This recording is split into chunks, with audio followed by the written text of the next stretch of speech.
stand up here and thinking about the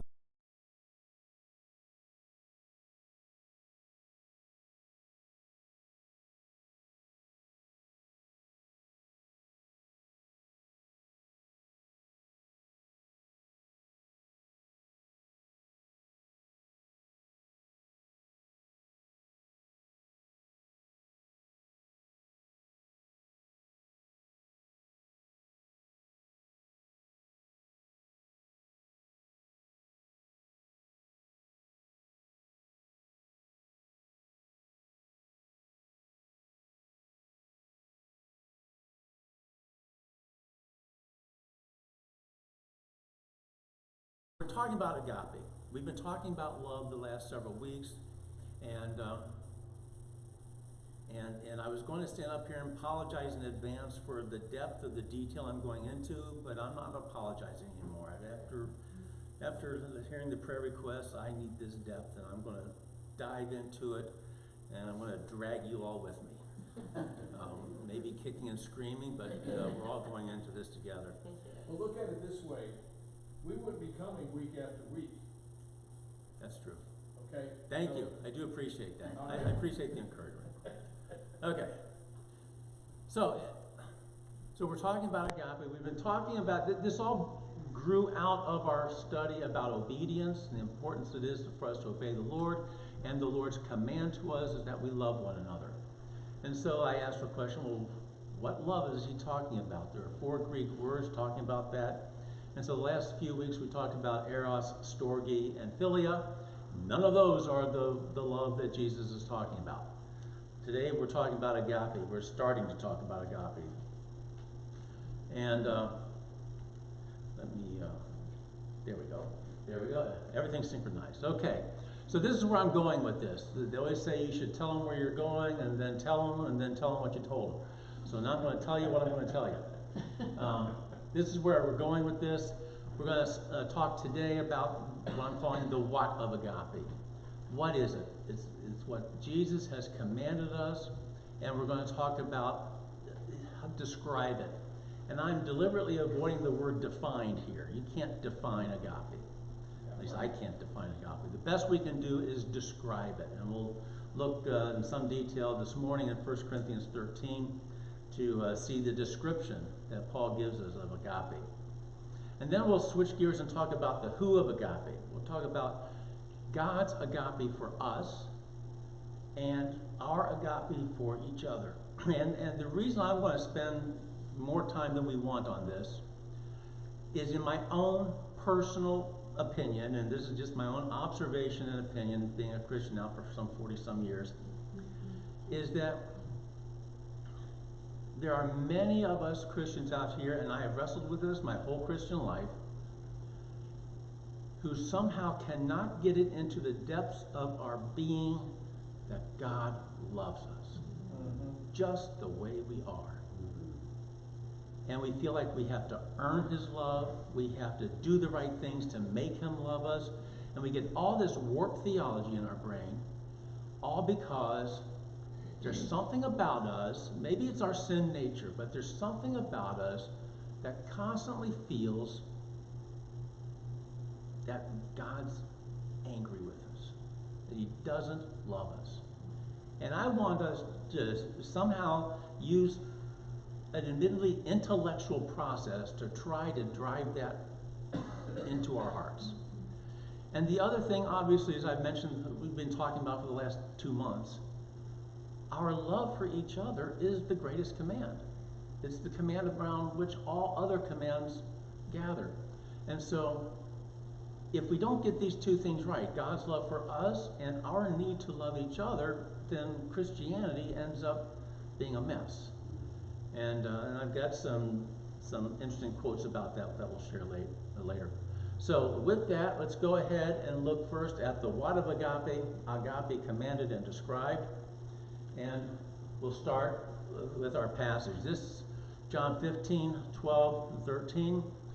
This is an excerpt from the overall passage that has been my guide for this whole series on obedience, from John 15, 9 through 13. He starts off, as the Father has loved me, so have I loved you. Abide in my love. if you abide in my, if you keep my commandments, you will abide in my love. This is my commandment. Verse 12. This is my commandment, that you love one another, even as I have loved you. Greater love has no one than this, that someone lay down his life for his friends. And as you can guess right now, obviously the love in these verses is agape. The Greek word agape. It's not eros, it's not storge, it's not philia, it's agape. And as I shared before, I mean, there are plenty of scholars out there who will say that the lines between these different words is very blurry. That sometimes, I've read some people say that philia is just simply a synonym for agape. I don't go that far. Barclay doesn't go that far. William Barclay is the man whose book I'm getting most of this stuff from. He certainly sees a very real distinction, and I think that we'll see this as we go along. And one of the things that supports where Barclay's going with this, as he points out, in comparison with classical Greek literature and Christian Greek literature, there is a massive difference in word usage. In classical Greek literature, you've got philia is the most pronounced word. It's used all over. But in Christian Greek literature, agape comes in. And I've got it up there on the screen. This is by far and away the most common Greek word translated love in the New Testament. And if you look at both the noun and the verb form. So if you look at noun and verb of agape, you've got 258 occurrences in the English or the Greek New Testament. Okay? There are 28 occurrences in the 4th chapter of 1 John alone. That is more than all of the occurrences of all the other Greek words in the New Testament combined, just in that one chapter. Now, obviously, you can't necessarily draw strong conclusions just from numbers, but I like diagrams, I like charts, I like to see all this stuff. And so to see agape being used this often, it means something. It means something. It means, at least in my mind, that the words were evolving in the 1st century and the years before. Before Christianity, agape is used very, very, very sparingly in Greek secular literature. In fact, Barclay says that the noun, he couldn't find anybody who used the noun.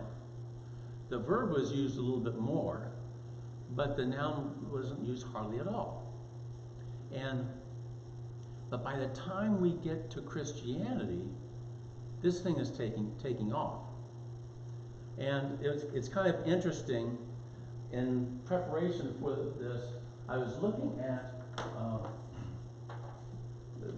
this is the new Bible our son Ben gave me for my birthday. New Oxford Annotated Bible. It's the New Revised Standard Version. And I just love to read what other viewpoints have to say. And I was looking at 1 Corinthians 13 and looking at some of the notes. And the writer here of the footnotes was talking about how there are some scholars who suggest that that the chapter, 1 Corinthians 13, that love chapter, was actually something that Paul had written for another purpose. And then as he was writing the letter to the Corinthians, it fit. And so he inserted it in here. I don't know if that's true or not. It's kind of cool. But it's interesting here. I mean, it talks about how Paul extols the virtues of agape love. And 1 Corinthians 13 is all about agape. And it says this. It says, with Paul's speech in praise of love, confer with Plato's Symposium, 197c, blah, blah, blah. So I did. I conferred with Plato's Symposium. And looked it up online. And you get this beautiful, beautiful quote from that. It says, thus I conceive Phaedrus is a guy in the dialogue, that love was originally of surpassing beauty and goodness, and is latterly the cause of similar excellences in others. Now, wow, that's really cool. That's really beautiful. Now, this was written about 400 years before Christ. I'm thinking, wow, that's neat. So then I thought, okay, well, let's check this out in the Greek. And there's a little link on the website. Click here, and you see this in the Greek. And I'm looking in the Greek, and I'm looking for agape. Oh, it's not there. I'm looking for philia. It's not there. This love that Plato is talking about here is eros. That's the word that Plato is constantly using to talk about eros. Now, to his credit, for Plato, eros was more than, as Gregory put it, that burning, unquenchable desire. It was more than desire, but it was desire. And in fact, Plato went so far as to say that you could not apply eros to God, because to have eros means that you are desiring something deeply. And you can only desire what you don't have, and since God has everything, he can't desire anything, and therefore eros doesn't apply. That's sort of where Plato's mind was. I'm not quoting all this to say, hey, let's follow Plato, far be it. I'm just showing where his mind went. My point is this. Before Christ, before Christianity, it would not have been uncommon to see people using the word eros to talk about even a purer form of love, and that's what Plato was doing. Plato tried to elevate eros to more than romantic sexual love, and for him it did mean more than that. But when the Christians came along, they needed a better word. All the words that existed at the time were limiting. Even with Plato, as he tried to elevate the word eros, it never got to the level of Christian agape love that we'll see here in a minute. For the first century Christians, they're trying now to describe not a feeling but an attitude whereby we selflessly set ourselves aside for the higher good of somebody else, to the point even of death on a cross. What word do you use to describe that in a person? Eros isn't going to do it. Okay?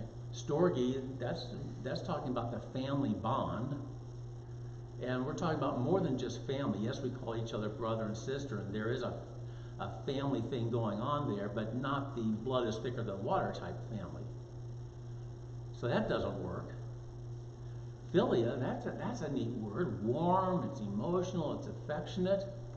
But because it's warm and emotional and affectionate, it's responsive. And because it's responsive, there's a certain conditionality to it.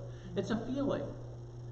And let's be honest, we sometimes don't always feel that warm and affectionate, especially when somebody has treated us badly. Okay, you steal my catalytic converter, I'm not going to have a whole lot of feelings of philia for you. It's just not going to. It's stuck in my craw. Okay. If you tell me you're going to send me an invite, it's stick in my craw too. Carol's telling me, Bertha, you got to let that go. Okay, I'll let it go. We'll see you until next time. Until next time. Yeah. Well, Pastor Harp had his left lane drivers. Exactly. I've got my people who butcher the English language. So, at any rate, philia is a warm, affectionate feeling. It's not going to describe the attitude that Jesus had as he's up on the cross saying, Father, forgive them, for they know what they do. He wasn't feeling philia at that point in time. Or maybe he was, because in his perfection, he was able to feel those feelings. I don't know. But certainly, none of these words work. And so Christianity had to find a better word or a different word. And so they latched onto this agape. Now, up to this point, agape is evolving. Its definition, its description isn't well set. And so the Christians almost appropriate the word for themselves, and it becomes the word of Christian love. And here's what Barclay has to say about it. The great reason why Christian thought fastened on agape is that agape demands the exercise of the whole man. Christian love must not only extend to our nearest and our dearest, our kith and kin, our friends and those who love us. Christian love must extend to the Christian fellowship, to the neighbor, to the enemy, to all the world. And so Barclay is trying to describe here why Christianity needed a better word than we might find on a Hallmark card. Not diminishing the importance and the value of Hallmark cards, okay?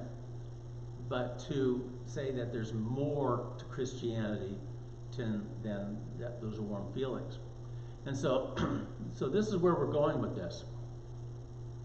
And the Olive Tree website that I've been using, it has this to say about agape. God's love is described as the Greek word agapeo, that's the verb form, which means unconditional love, a preferential love that is chosen and acted out by the will. It is not love based on the goodness of the beloved or upon natural affinity or emotion. Rather, this is benevolent love that always seeks the good of the beloved. And I love that last line there, always seeks the good of the beloved. That's what agape does. No matter how you treat me, no matter what you do for me, I choose your highest love. Now, as fallen human beings, how can we do this? That's a legitimate question. That's not rhetorical. How can we do this as fallen human beings? Lean into God's grace. Lean into God's grace. Be filled with the Holy Spirit. Be filled with the Holy Spirit. Yeah, Margaret. Like Corey did when she had to shake the hand of the one that asked her forgiveness. Corey Ten Boom. Yes. Yeah, she Corey. couldn't do it in herself. She just said, Lord, you meet him through me. Yeah. I mean, we don't have that capacity as fallen. I don't as a fallen human being. Yeah, Corey Ten Boom in the concentration camps in Germany just had to let God meet her captor through her. I think it's necessary to ask God to let you see through His eyes. See through His eyes. I think I've been struck lately, and it's something I've been struggling with in myself, in seeing and feeling pity for others who are so I can't think of the right word, but they're deceived into thinking that not only what they do is right, but for the better good. They honestly think that, and they're so deceived, and so it provokes pity. And I think it's easier to see through the Lord's eyes when you see from that perspective. Yeah, I mean, yesterday, 9/11, so they were showing all kinds of stuff on TV, and I avoided a lot of it, but I did watch a little clip last evening, and they were, playing a clip from Flight 93. Apparently some of the radio chatter was recorded, and you can, hear the hijackers screaming, Allah is great, as they're plunging the plane into the ground. And you're thinking, oh my gosh, first of all, deceived is a very good word. I mean, evil is probably another very good word. I mean, there's all kinds of stuff going into our minds. I'm sitting there saying, God, you want me to love these people? Yeah. Yeah, right. Don't ask me to have philia for them. It ain't going to happen. I mean, that's just, the emotions aren't there. And yet, Jesus died for those guys too. And, you know, it's easy for me to say, yeah, I'm better than they are and all that stuff, but we're sinners. We're sinners. Jesus died for us. He died for them. And he's always looking out for our highest good. Take your Bibles. You're going to need your Bibles for this exercise. 1 Corinthians 13, 4 through 8. This is what I'm calling Agape described. And this is a description. I want to use different Bibles so we can, there have been so many different translations of this. And so I think if we can get a richness of meaning if we can get other descriptions here. I am using for my slides, as I always do, the Web Bible, World English Bible. As I've said before, it's an update of the 1901 American Standard Version. That was widely regarded in 1901 as probably one of the most accurate word-for-word translations, keeping in mind that you cannot do word-for-word translation with Greek into English or else it'd be unreadable. But this is as good as we get, and this is an update of that. Okay, love is patient and is kind. Love doesn't envy. Love doesn't brag. Is not proud. Doesn't behave itself inappropriately. Doesn't seek its own way. Is not provoked. Takes no account of evil. Doesn't rejoice in unrighteousness, but rejoices with the truth. So when we're loving those hijackers, we don't have to rejoice in their unrighteousness. Okay? Loving them doesn't mean that. It bears all things, believes all things, hopes all things, endures all things. Love never fails. Okay, so with that, you'll notice normally I always have words in red on the screen. Here I thought if I start highlighting words, the whole thing's going to be red, so I just didn't bother. Okay, so let's look at this. In mine, in verse 4, love is patient and is kind. What does some of your other translations say there? Suffers long. Suffers long. Suffers long. Any others? Differences?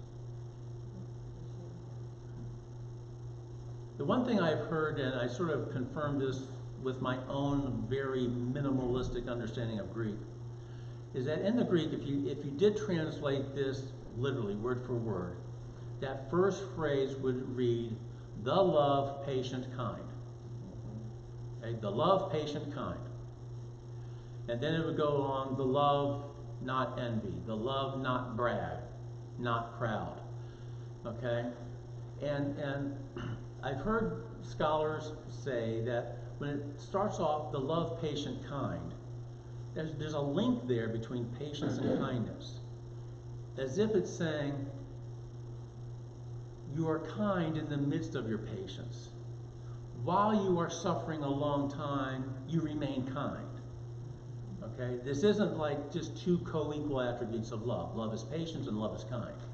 But rather, there is a kindness within the midst of the circumstance that requires you to be patient. If that makes sense. Like I say, I've heard other scholars say that. I'm going to trust them. And certainly, if you look at it in the Greek, there is that grammatical link. Keep in mind, in the Greek at the time, there were no punctuation, there's no commas, semicolons, periods. It's all one big, long word. So, all capital letters. And at least with Greek, we had vowels. In the Hebrew, there's no vowels. So, okay, so love is patient and kind. Then it says, love doesn't envy. What else do we have there? Mine says love is not jealous. It's a New Living Translation. Okay, love is not jealous. Doesn't envy. I mean, there's a lot in the Old Testament about, coveting your neighbor's ox and your neighbor's wife, and the grass is always greener on the other side, and that's not in the Bible, by the way. But I mean, there's always that sense of dissatisfaction. Okay, just dissatisfaction. Okay, no matter what you get, you want something more. And with that comes this idea of envy. You look at the way other people live. Boy, I wish I could afford that house. Okay. Boy, I wish whatever. And what he's saying here is love doesn't have those thoughts, those attitudes. Okay, love doesn't brag, is not proud. Still in verse 4. What do we have for brag, proud in other translations? Yeah. Boastful or proud. Boastful and proud. Boastful and proud. Arrogant. Ooh. And is that your New American Standard? You don't know? Okay. That's fine. New American. New American Standard, okay. Love does not parade itself. Ooh, that's interesting. Is that your New King James? It's not puffed up, this is New King James. Yeah, interesting. It doesn't parade itself. Love does not parade itself. Wow, interesting. And it's not proud, it's not puffed up. This next one, I think there should be several different ones. For mine, it's in the first part of verse 5, and some translations it's at the end of verse 4. Does not behave itself inappropriately is what I have. The NIV renders it, it does not dishonor others. Ooh, it does not dishonor others. I'm sure a lot of these words are very difficult to translate into English. Mine just says or rude. Or rude. That's Not what mine rude. says too. How rude. Yeah. It's not rude, doesn't dishonor others, doesn't behave itself inappropriately, doesn't seek its own way. As I'm reading this, I've got King James running in the back of my mind. Seeketh not her own. Yeah, right. Yeah, is the King James.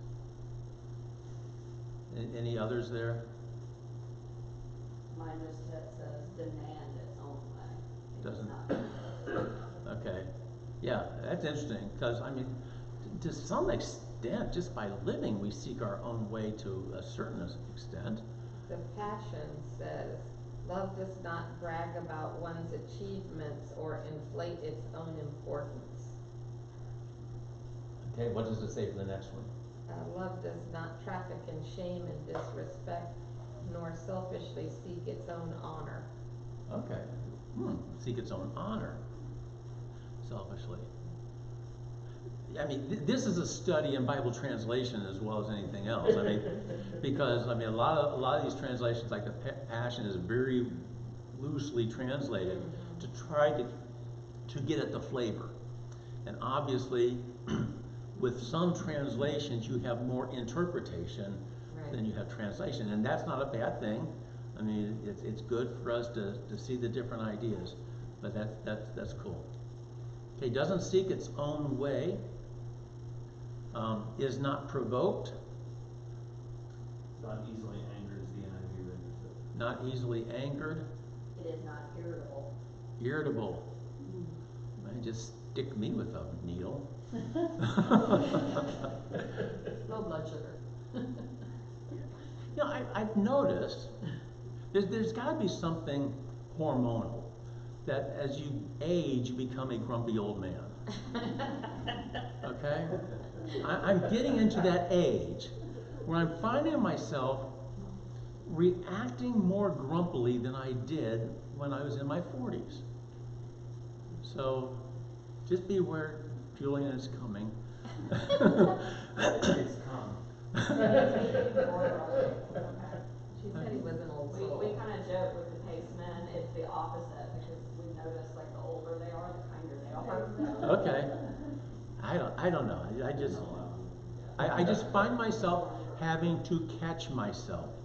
You know, when things, yeah, things, you know, I think people, sometimes we get system overload. system overload, yeah. You know, you had a conversation with the family last night, and I was thinking about how when I was raising the boys, I was just like plowing through and surviving. I was in survival mode. And so now that I've got some time for quiet and things like that, things can get on my nerves a little more. Yeah. Because I'm like, you're invading my space. Yeah, yeah. And my thought processes, you Yeah, know. yeah. But I think that is also where love is patient and kind comes in. You just have to step back and say, it's not about me, okay? These kids have super hormones and energy and it's fine. It's not about me. If I could just keep that in I was gonna say the back of my mind, the forefront of my mind. It's not about me. Okay. Takes no account of evil. What do we have for that one? Takes no account of evil. Love does not delight in evil, is the NIV renders it. Does not delight in evil. It keeps no record of being wrong. Yeah, keeps no record of being wronged. I think the ESV keeps no records of wrongs. That's verse 6, right? Actually, well, this on mine is the end of verse 5, Okay. but it may be verse The 6. Passion says, love is not easily irritated, nor is it quick to take offense. Quick to take. Joyfully celebrates John honesty. mentioned it ahead, so. Okay. No, you're, Okay. Yeah, but keeps no record of wrongs. I mean, you get that tally sheet going on in the back of your brain. You did this, you did that. You stole my catalytic converter. Thank you, Margaret. I couldn't resist, Okay. I'm sorry. Now if you got it wrong from me, you'll Yeah. remember. I mean, that's yeah. Okay, verse 6, doesn't rejoice in unrighteousness, but rejoices with the truth. What do we have there? It does not rejoice about injustice, but rejoices whenever the truth goes out. Okay? Love joyfully celebrates honesty and finds no delight in what is wrong. Okay, finds no delight in what is wrong. doesn't rejoice in iniquity. Iniquity. Okay, unrighteousness, iniquity, what is wrong. And then bears all things, believes all things, hopes all things, endures all things. I'm really interested in hearing what you New said. King James is everything right to the word. Okay, okay. When I first read this, I'm a baby Christian, and I've got either the King James or my first Bible, the Revised Standard Version, and I'm reading this and I think, what does this mean? To believe all things? So I do believe in Buddha? Is that what he's saying here? I believe all things. Am I gullible? I mean, is that what he's saying here? Help us out. What's some of the more freer translations say in here? Bears all things, believes all things, hopes all things, endures all things. Mine says, love never gives up, never loses faith, is always hopeful, and endures through every circumstance. Okay, never loses faith. That to me is better than believes all things. And the Passion says, love is a safe place of shelter, for it never stops believing the best for others. Love never takes failure as defeat, nor does it give up. Okay. At one point in time, I had a translation that said something to the effect of, instead of believing all things, basically believes the best. Believes the best in someone. And for some reason, I was able to take that to heart. That was one of the lessons I was able to take. Maybe because I worked in the legal profession where you are innocent until proven guilty. And I lived that. I was able to live that. I did not assume the worst in somebody. At least I tried not to. And I tried to assume the best in people. I mean, if you're going to convince me that you were an evil person, you had to show me all the evidence that you were evil. You didn't have to convince me that you were good. And at least that's the way I've tried to live my life. For some reason, of all the different things, that one stuck with me. Well, I think the sense here is we're to be charitable people. As you say, we're not to automatically assume that people do things under the worst motivations. Sometimes they do. They do. And that's why I think we have to remember that just as this is inspired, so is Proverbs, which tells us to be wise. Right. But I think the sense here is that we're to be charitable people. We shouldn't always assume people do things out of the worst motivations. Yeah. Well, that affects, if you do assume that people are doing things out of the worst motivations, that affects how you treat people in general. Yeah. And Yeah. so if you're always just gonna assume somebody's gonna treat you wrongly, that's just gonna poison and taint how you relate to people in general. Right, right. I guess, you know, I'd rather take the view that I'm gonna believe the best in you and you may still cheat me. But I'd rather do that than believe the worst in you and find out that you weren't really trying to cheat me all along. I mean, that's even, I don't know. And I also think it has to do with what Connie said earlier about seeing people through God's eyes. Right, My weakness is seeing somebody and thinking, if I were that person and I behaved that way, that would be my motivation. right. And it often isn't. I mean,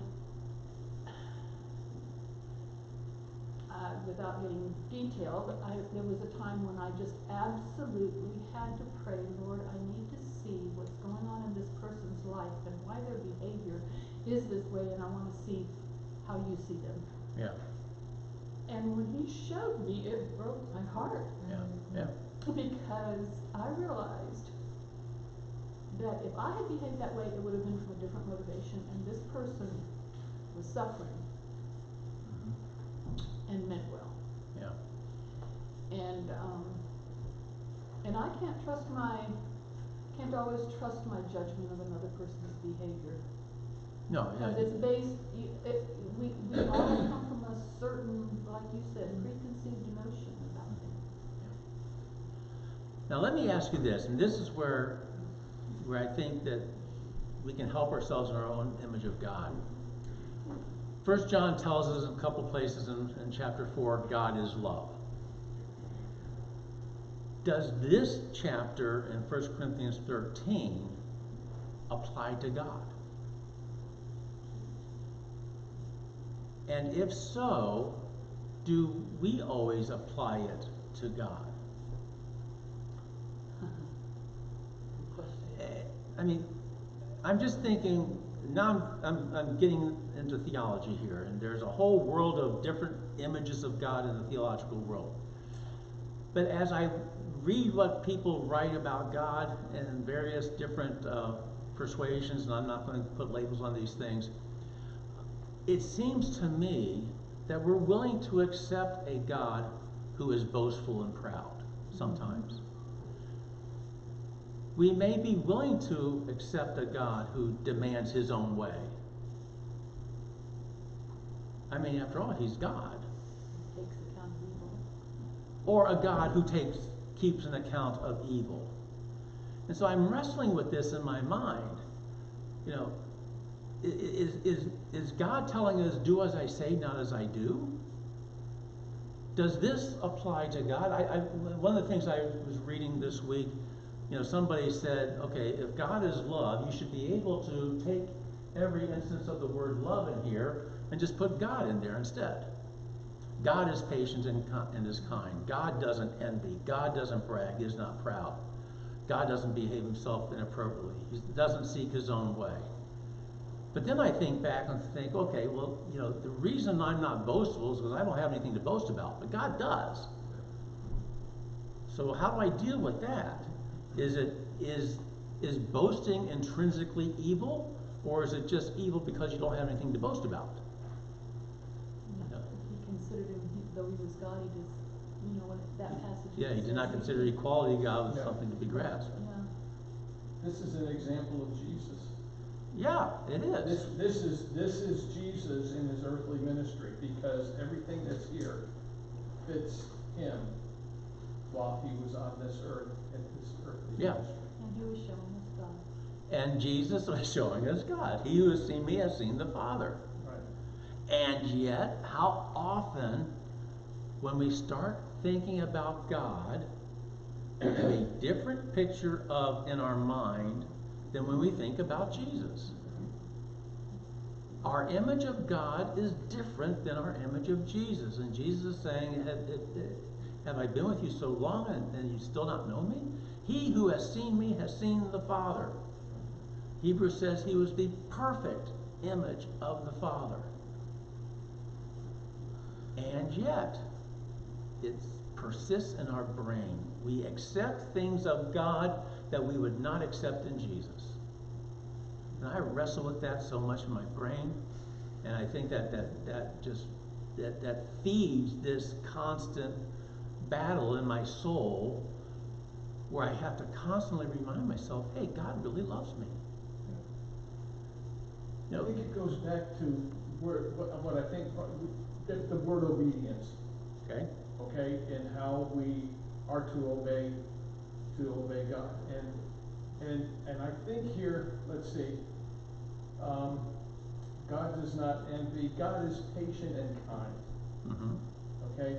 And even taking the Old Testament and the argument that a lot of people want to use, well, the God of the Old Testament is different than the God of the New Testament. I see the God of the Old Testament as angry and wanting to kill everybody, et cetera, et cetera. You hear that argument over and over again. But they fail to see that the God is patient Mm-hmm. aspect of God in dealing with those people in the Old Testament, because how often was God patient? How often did God wait? How often did God warn them before he made any kind of a decision as to what their fate would be? Yeah. I mean, there is so much that we would have to unpack in terms Right. of understanding the Old Testament. Right. But what I get out of it every time I see it is how often God threatened sure destruction only to say, I love you, I'm not going to do that. Yeah, Read those minor prophets. It's all over there. it is. Yeah. All over. And I would just offer two comments. You know, Yeah. to me, I would go so far as to say, I don't ever see God engage in braggadocio. No. Because whenever if we use that term boast, if you will, in a very loose sense, he will proclaim his nature, his Mhm. holy nature. Right. But he never exaggerates his nature, Right. exaggerates his competence. I would go so far as to say God never engages in braggadocio. Okay. And then even down to doesn't seek its own way, love doesn't seek its own way. One of the things that I will say is God is sovereign over his own sovereignty. God has offered us salvation. He's not forced us into salvation. Right. So often God has pointed the way that he wants us to go, that he desires to go, that he wants us to have love and relationship with him. But I don't see God forcing that upon us. And as you say, God even, and this is tough to, how do I say it? This is tough to unpack theologically, but we'll even see people in the Old Testament. They'll pray to God about something he's decreed is going to happen, and God repents, if you will, and changes his mind. Jonah. Right? So I think Yeah. that's a pretty good, at least a good biblical example of God not demanding his own way. God even adjusts to us in some sense. Yeah. And when he does demand his own way, it's because his own way is the best way for us. Mhm. I mean, you know, it's like, I insist on loving you. That's what he's saying. So, okay, we're way past time. We'll come back next time, and I'm not sure when that's going to be. Our current plan is to not be here next week. Our daughter is doing some stuff in Alabama, so that's our current plan, but that might change. So stay tuned, you guys, and we'll figure this all out. So, let's close. But with there prayer. will be Sunday school. There will be Sunday school. That's, I'm just saying. Oh, you're telling me, you're not asking me. I'm basically maybe both. Yes, Okay. yeah. There will be something here next week. I don't know if I'm going to be here next week. Right. And so, like I said, we'll sort that out. Let's close in prayer. Father, we thank you for this wonderful chapter in 1 Corinthians 13 that Paul has given to us. And I pray, Father, that you would help us to see how these descriptions of agape do in fact apply to you as well. Help us to see you in Jesus. Help us to see the truth of who you are. There is so much that our brains can go astray on theologically. Help us to focus on you. Focus our eyes on you, the author and finisher of our faith, that we might see Jesus, and in seeing Jesus, see you. Thank you for your love for us. We know it's there. We know that our human eyes can't see it because we're looking at our circumstances. But help us look past our circumstances to see your love. Be with us as we worship you. Be with the worship team as they lead us in worship. Be with Pastor as he brings the message of Jesus, our Savior.